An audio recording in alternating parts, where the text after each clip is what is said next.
Okay, so hello, Chris. Thank you for Hello, joining Sarah. me. So this is another edition of Meet a Modern Day Priestess of the New Earth. So here we are having a priestess to priestess chat. So today I'd like you to meet Chris Martin, who is a priestess of the New Earth. Chris, would you share with everybody a little bit about yourself and what you do? Yes, I'd love to. I'm an aromatherapist predominantly for over 20 years now, and along the way I've added various massage modalities to aid my clients, and then more recently I've delved quite deeply into energy work, for want of a better expression. Loving the diploma in flower essence and vibrational essences that I worked with along with you, which has opened up an awful lot of doors and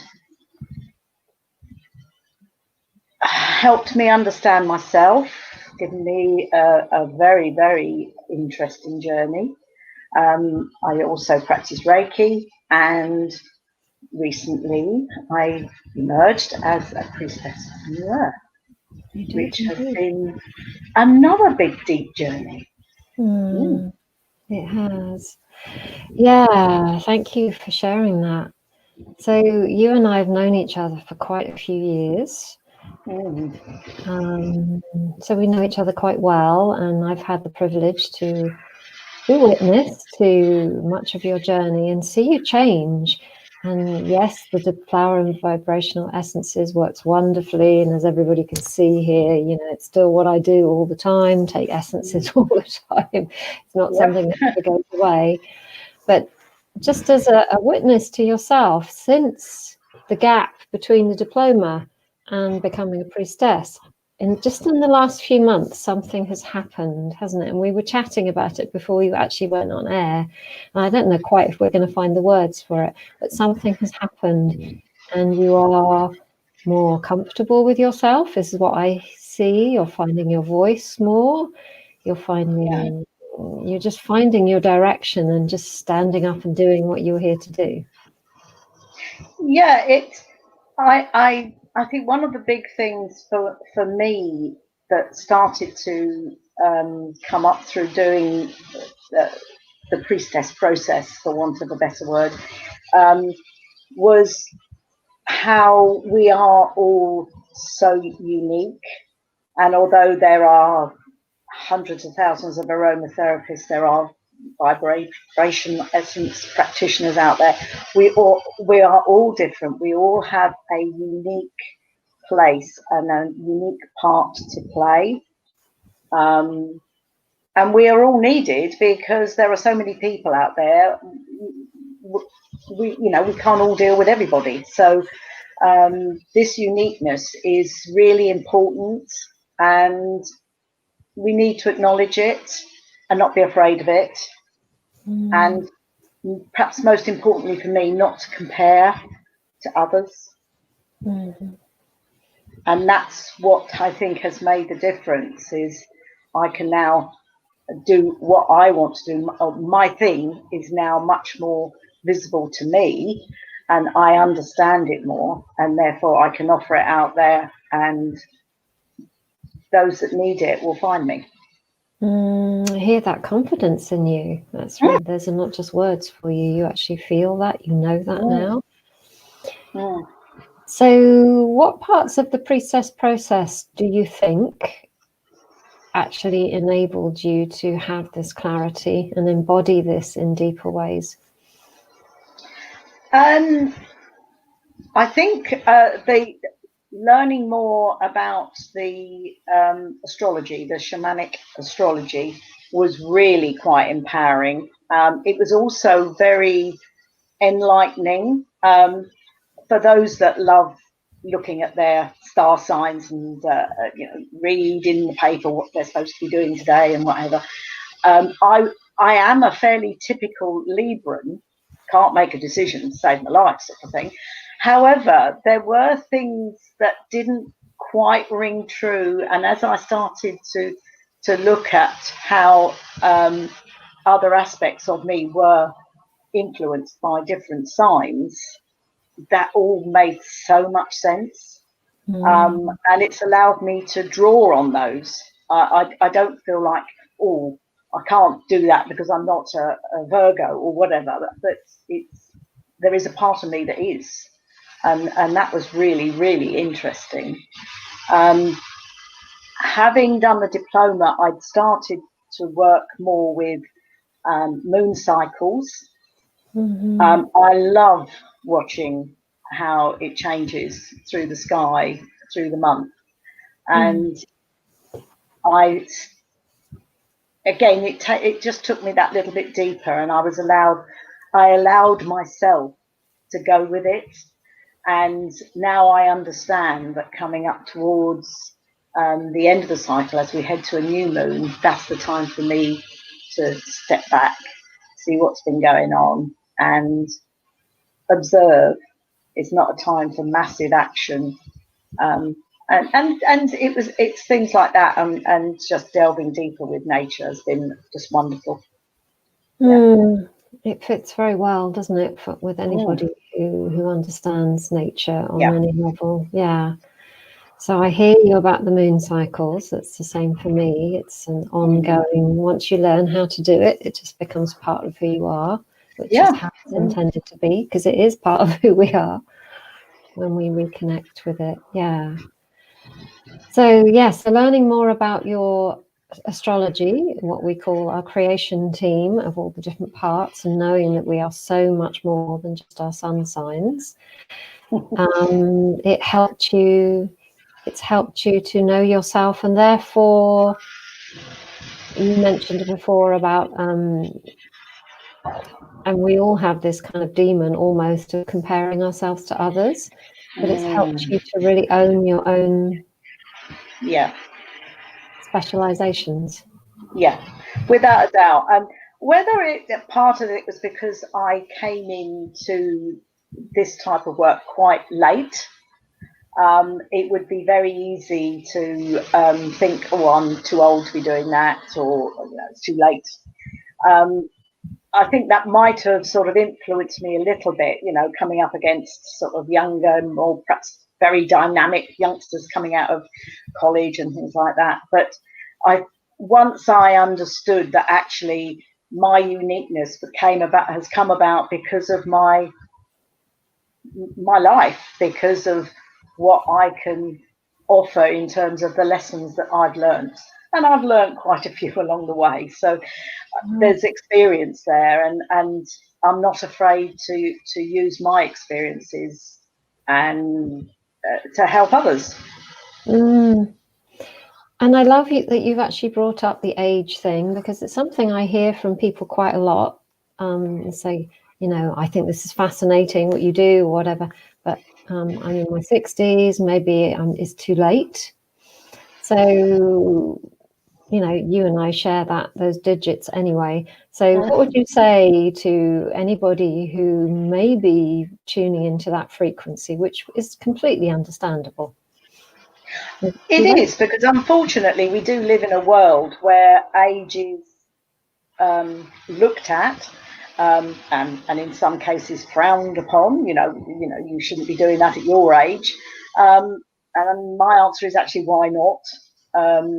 If it's something that you feel really drawn to do, then you should do it, because you still have things to offer others, if not just yourself.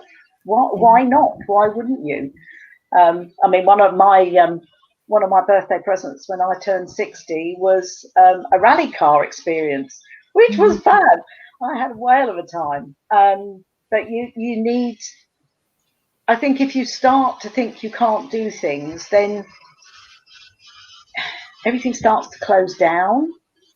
And the more you're open to new experiences and you're prepared to have a go, I think it keeps you younger, for one thing. And it just, makes life so much more interesting.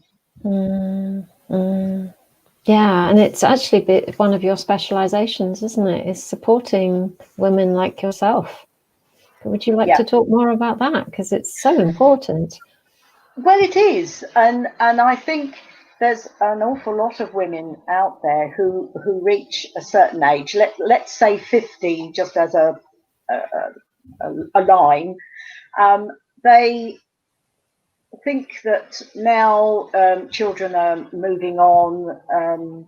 That now I've got to look after grandchildren, or I need to get a little job. But it's not what they really want to do. And they feel like their role has now finished. But so often there is something that is burning there that they would really like to try. It may not necessarily be to do with working, it could be anything. But if it's something that they feel in their heart that they would really like to do, or at least have a go at, then I would love to support them to do it.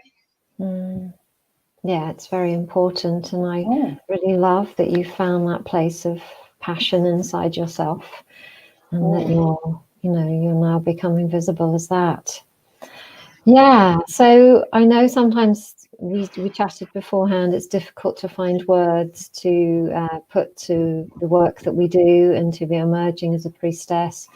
It's a word that in some places is a little bit misunderstood because they, but what I'm hoping to do by chatting to people like you is just helping people to see that we're just like everybody else.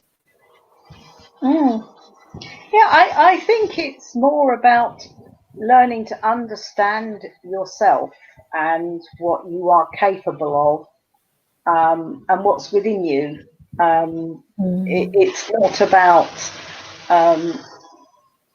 a lot of ceremony, although we do have ceremony, but it's very what I would call simple ceremony. It's what we're doing, but we just do it in a slightly different way. But yeah, it's learning about what you're capable of, where and finding within yourself what you can do. It's the inner work, isn't it? Which is so very important. Yeah. Well, thank you, Chris, for just coming to chat with me. I'm really grateful that we get to share a different perspective and get to support other women and obviously men as this earth of ours goes through this huge rebirthing, and we get to do it alongside her.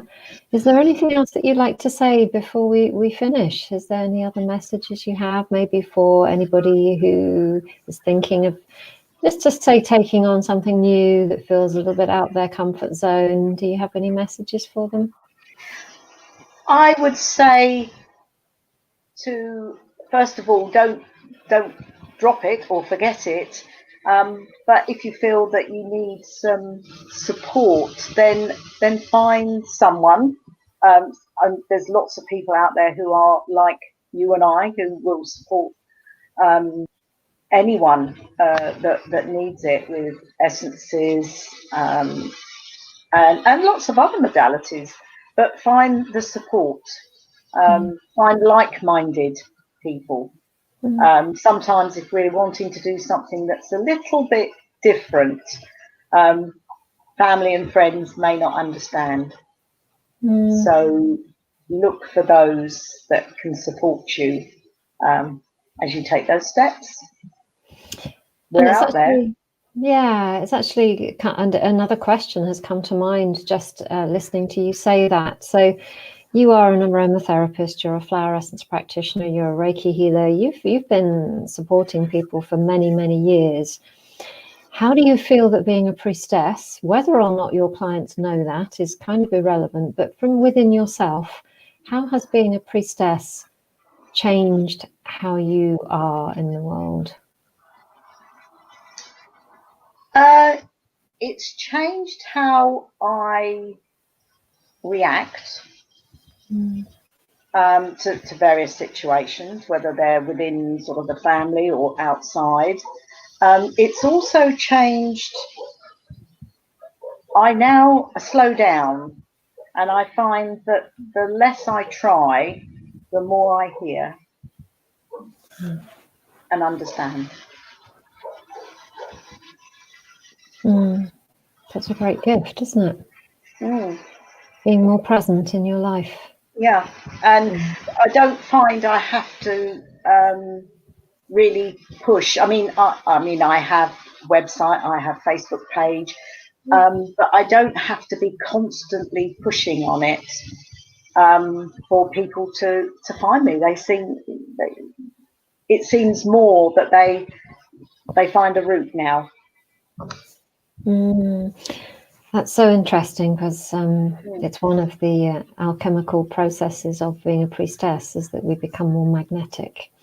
Yeah. Just by going into that. So it's kind of what you're saying. Yeah, fascinating. Well, I'm so pleased with you, really am, and it's really nice for me to witness it publicly for you as well, because as I said at the beginning, I've really noticed how things are changing for you, and that you are becoming more of who you already were, but just in more visible and more confident ways. So thank you very, very much for sharing with us today. My wish is that it helps others.